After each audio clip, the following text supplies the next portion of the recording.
So what happens when you get your next paycheck?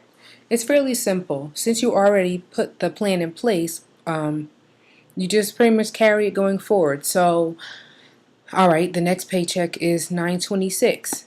So if you are using the first tracking option with the comments, then you would just do the same thing that you did for the 9/12 paycheck. If you went clothing shopping, you would left click, insert a comment, put what you bought, so on and so forth. Or when you finally have the 300 needed, the 100 plus the 200, once you have the 300 needed for the car note, you would just, insert a comment, put the date you paid it, confirmation number, check number, or whatever. And then for tracking option number 2, you could probably just rename this sheet, because remember the first paycheck was 9/12, so perhaps you can click the tab,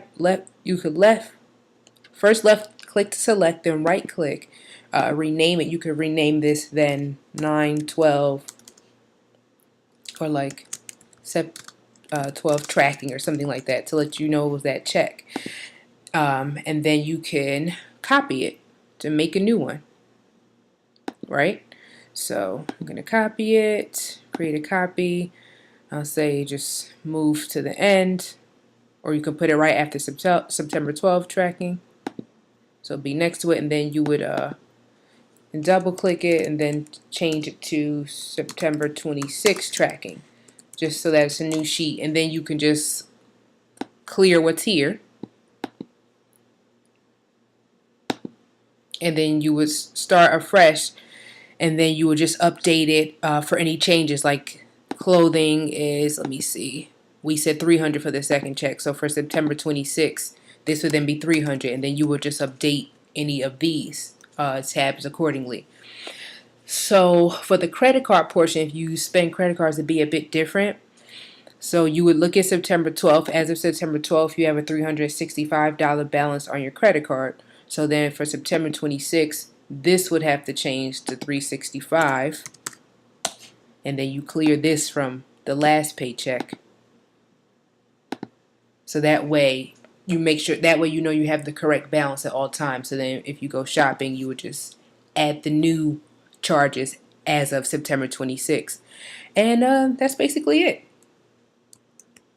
So girl, get comfortable. Do something you never done before.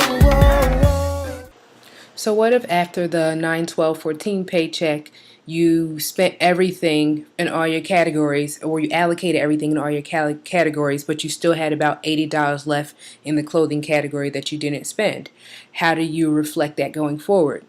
Well, that's what this excess income from prior pay period line is for. So say if there was $80 left from the 9/12 paycheck, under 9/26 you will put 80, and that way you're really working with the $1,500 from your most recent paycheck plus $80 left over from the last paycheck. And that way you can see at the bottom you have an extra 80, which you can choose to allocate in the 9/26 pay period however you feel. So maybe you want to add that back to clothing for this pay period, or maybe you want to add it to savings, or however you want to allocate it.